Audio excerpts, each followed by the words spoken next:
commissioned a study and a report on the rate of insecurity in most of our towns in Kenya.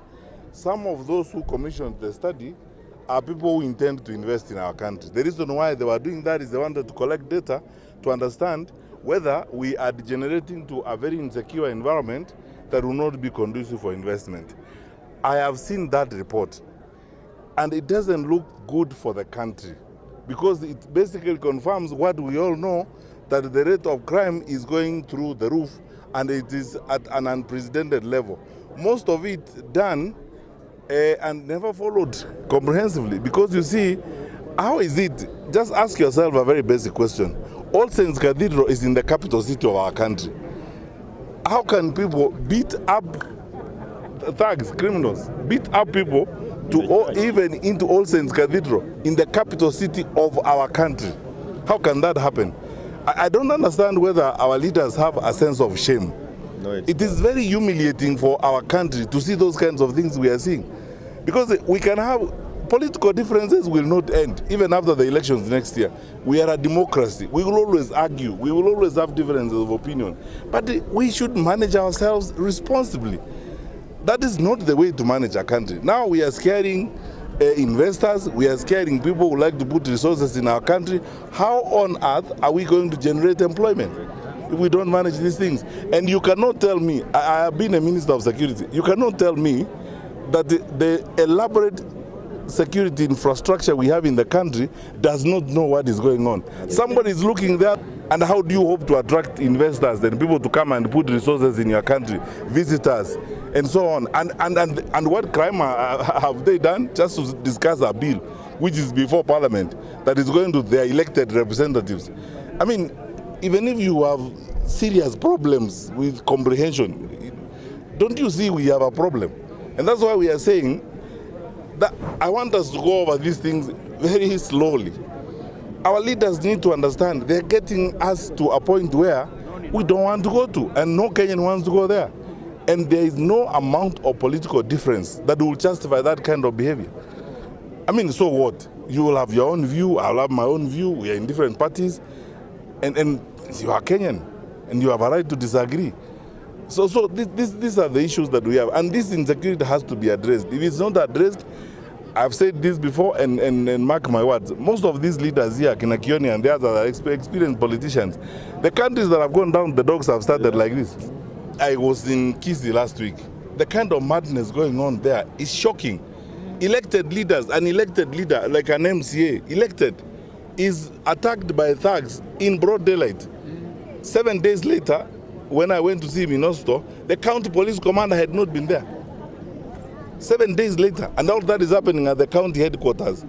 What would the county commander be doing better than going to see that guy who has been attacked, who is in Osto, and looking for those thugs in a small place like that? Do you want to actually tell me that our police service with its capacity cannot root out this? Ask me, I was the minister before. This is nothing. I mean, we have a very elaborate security infrastructure in the country, from Nyumba Kumi, assistant chiefs, all the way, sub-county security committees, county security committees, regional security committees. We have sufficient capacity to deal with this. The fact that it's not being dealt with is deliberate. Since 2024, all the budgets, including the finance bill that have been done in this country, have been punitive to Kenyans. The one that was it's now on the table in Parliament is no different. The fact that Kenyans are not demonstrated does not mean that they have accepted the budget. It is a demonstration that they have given up on this government. Wao wanagojea siku ya uchaguzi wapeleke watu nyumbani. They made up their minds. It is upon us in the opposition to organize ourselves so that we do not let them down. But there is nothing to celebrate in the finance bill, in the budget that is before Parliament. You know, we were told back in 2022, ya kwamba sisi tumefanya makosa, we elected watu wa wash, na we also elected goons. Ile bunge iko na chiefs wa goons. So when you start complaining about goons, now some goons are already members of Parliament, it's a very dangerous life that we are having as a country. And for us to get ourselves out of that mess, we need to be very careful as to how we vote come 2027. It is a very embarrassing thing Countries like even Ethiopia is suffering because of the issues of goons. But all said and done, we have to deal with the issues. We have to deal with the issues of leadership on the floor and outside for us to be able to deal with the issues of goons. Suffering for as long as he understands that shida ya Kenya hata isuruhisha akiwa kwa ndege. Yes.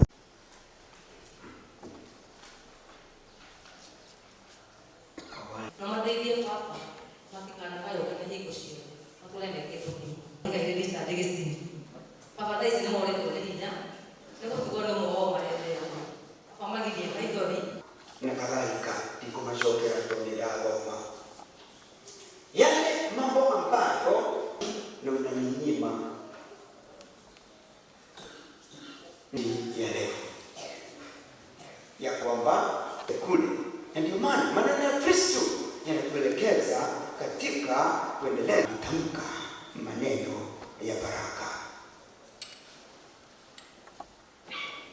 Mtakatifu Paulo wakati anapowaandikia wakati wowote ule kwa ajili ya kumwamini Kristo mwanawe wa pekee, mwishowe Ayubu alitokea akiwa mshindi.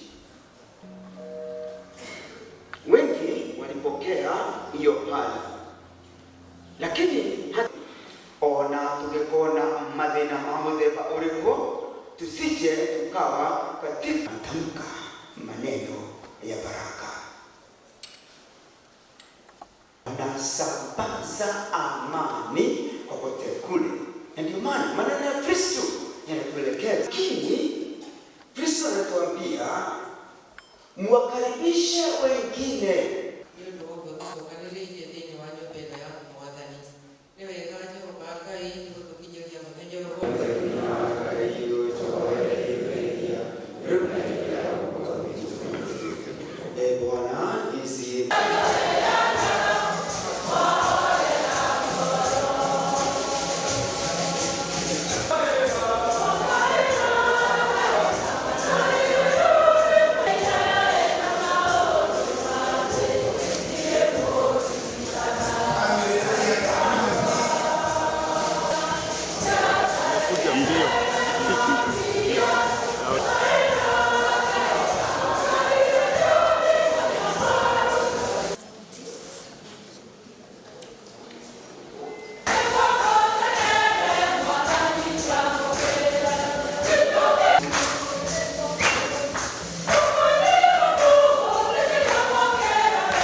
A man of integrity, a man full of kindness, and a man of unity. Therefore, we celebrate his life.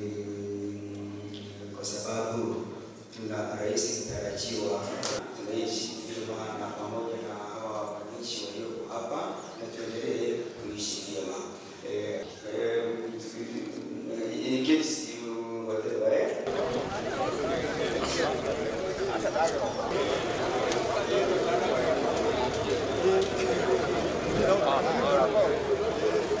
Shida ya usalama katika nchi yetu, naona watu wanapigwa hata kwa kanisa. Wakora wanatembea na polisi kudhulumu watu wetu.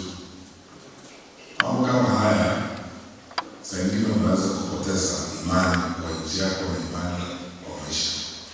Mimi najiunga na Father na viongozi wa kanisa vile mmetushauri, na naomba wananchi wenzangu tusipoteze imani kwa nchi yetu. Tuendelee kukaa pamoja, kukaa kwa mapenzi, ili tujue kwamba siku moja atakuja Mungu atatujalia tupate nafasi ya kurekebisha yale maneno tunahitaji kurekebisha katika jamii yetu. Tunamwamini Mwenyezi Mungu, hata tukitaka tunamuomba Mwenyezi Mungu akitujalia tupate baraka, tupate nafasi ya kuendeleza mambo yetu ya maendeleo. Sisi tuko tayari kufanya hiyo kazi.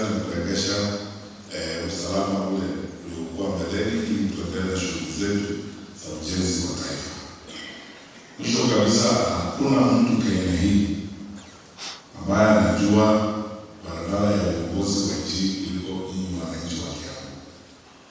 Najua vile nchi yetu imetembea na historia ya uongozi katika nchi yetu. Na mumeona wakati ule tuko na mpango mwema na mpangilio mwema vile nchi yetu imesonga mbele. Na mumeona wakati ule tuko na shida kidogo, tunapoteza barabara vile nchi yetu inakuwa.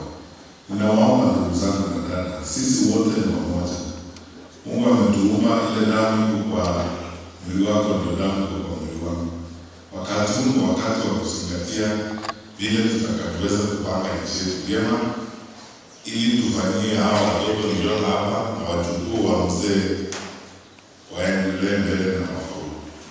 Kwa hivyo tushikane mkono, sisi tuko tayari, tunawapenda na tunapenda vile mnatukaribisha hapa Kiambu kila wakati tukiwa pamoja, na tusasidi kuungana na nyinyi. Majaliwa ya Mwenyezi Mungu tufate nafasi hiyo tuweze kutoa mchango wetu katika uongozi wa nchi. Ndani ya roho ya Ayubu kulikuwa kumejaa utajiri wa imani.